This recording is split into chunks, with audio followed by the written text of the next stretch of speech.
Brewing day. One day out of every month, I take some time and I work on my batches of mead, and today is the day. Normally I bottle a batch. I've got a bunch in pipeline, so I bottle a batch and then I rack a different batch and then I start another batch. I think when I edit this, I'm going to change the order so that they happen in order: start, then rack, then bottle. So it'll be like a Julia Child. You put the roast in the oven for 4 hours, and this is what you get. But first things first, sanitizing.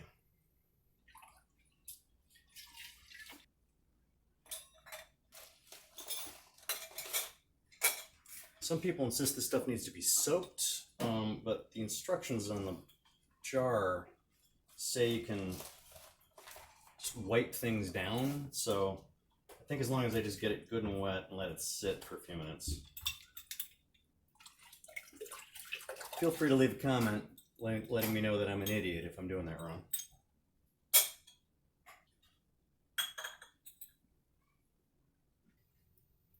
All right, so the batch I'm starting today, I named it Tux because it's a variation of my Fancy Pants batch.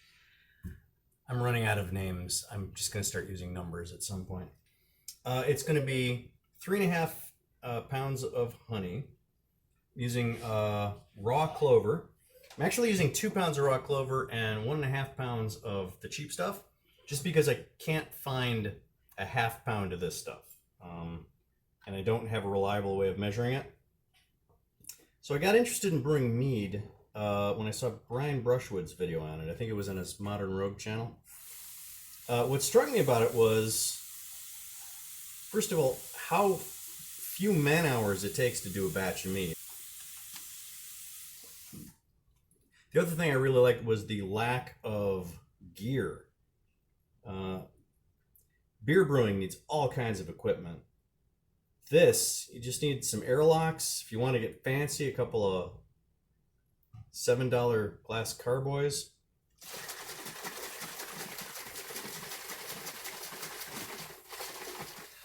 I'm not doing this to be a cheapskate. I really want all of the honey out of here just so that it can be consistent with the amount of honey.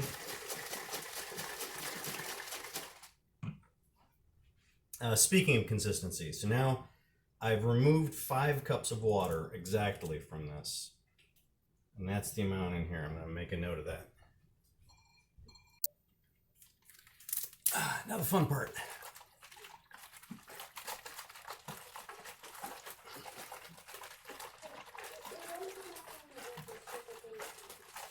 All right, so this is the sweet wine yeast that I've had mixed success with. So I'm trying it again here. It's very specific instructions. Rehydrate before use. I'm just gonna dump it in. Now the yeast nutrient, it's also got very specific instructions that you should let it ferment for a few days, and then once the fermentation calms down, then add the yeast nutrients. If I had time like that, I'd be brewing beer. I'm going to put it all in right now so I can take it downstairs and forget about it.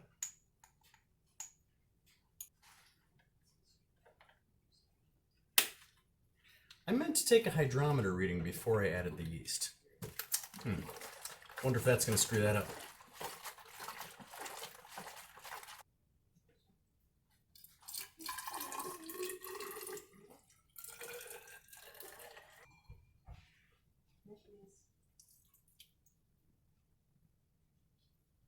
No, I didn't need to overflow it like that, but I did want to collect.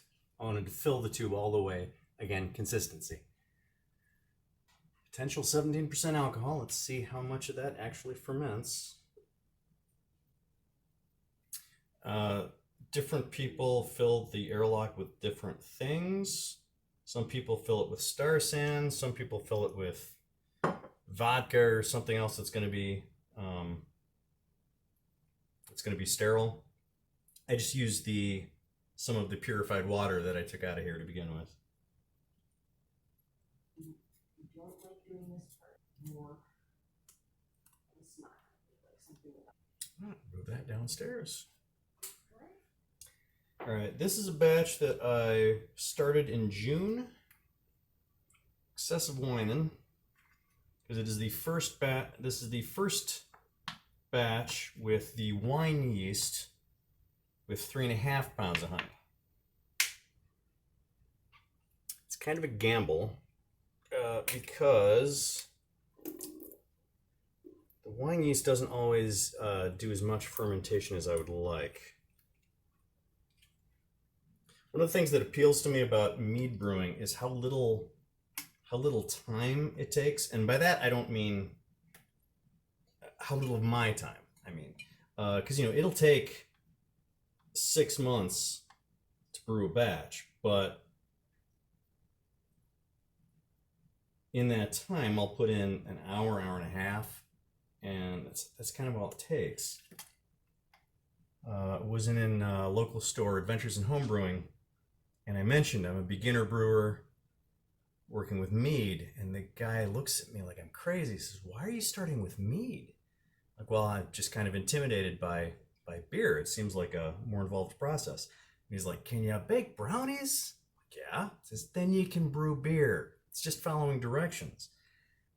Mead, oh, gee, you gotta check it all the time. Every couple of days, you gotta constantly be adding stabilizer, nutrient, and tweaking this and tweaking that. And I'm like, oh. Back in my head, I'm thinking, dude, not the way I brew it. I put it in the closet and I forget about it. The purpose of racking, of course, is to get it off of this dead yeast on the bottom. This went into primary fermentation 2 months ago. There are multiple schools of thought. There's one school of thought that anytime you introduce oxygen is bad, so you should never rack it. You should just put it into primary, leave it there until you bottle it. There's another school of thought that the mead sitting on the dead yeast is the worst thing ever, so you should rack it every 2 weeks for however long until you bottle it. That sounds ridiculous to me. I rack it once. Then it stays in secondary for 4 months before I bottle it. I just realized you could only see one bottle. You didn't see the bottle I was siphoning it into. Well, you didn't miss much.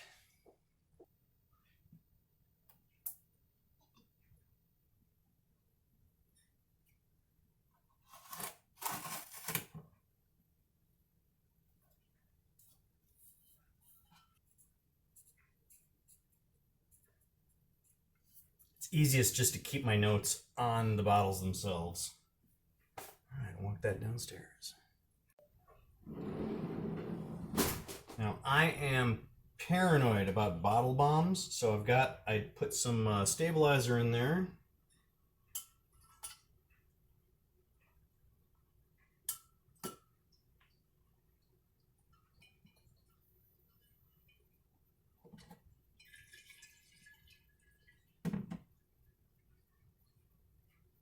This batch is Fancy Pants. It is, check my notes, a sweet wine yeast and 3 pounds of raw wildflower honey. The last batch I made with this yeast turned out really well, so I'm really, really optimistic about this.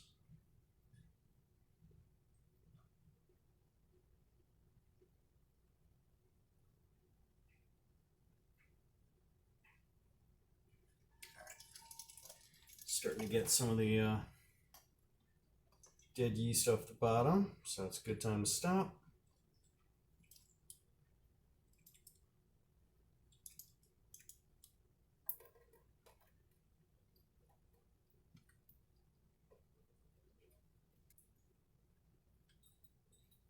So I sometimes, the Star San instructions say very, very clearly to not rinse after sanitizing. Usually, I assume that means don't rinse with like tap water. I assume it's okay to rinse with the purified water that I get, like purified bottled water, because that's what I brew my mead with anyway. So if the purified water is a problem, I got bigger problems.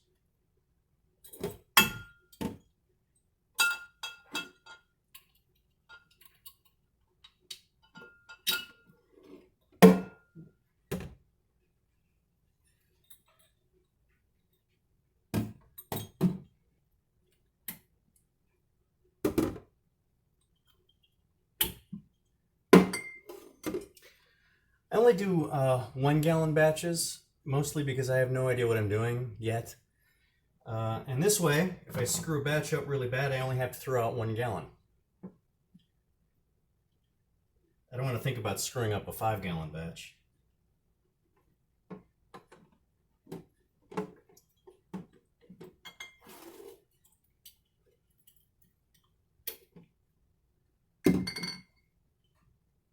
Huh.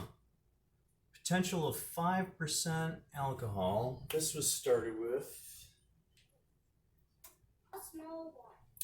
No, that's a small Okay, potential 5% of alcohol. When I started this batch, it was a potential 13, which means 13 minus 5, it's 8% alcohol, which is a little disappointing. I was expecting more than that.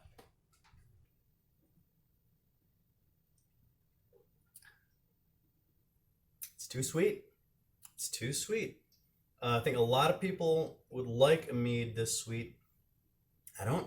I'm on a quest for a subtly sweet mead, and this is not it. I gotta check my notes. I'm not sure what went wrong, because the last batch with this yeast was about 1% potential. I mean, it was just about perfect. So I'm not sure what the problem was. Let me check my notes. The only real difference between this batch and the last batch is the honey. And the last batch, the one that went really well, was the cheapest, the Kroger brand clover honey. This is the private selection, so it's like the Kroger 1-up, raw wildflower honey. So yeah, I'll make a note.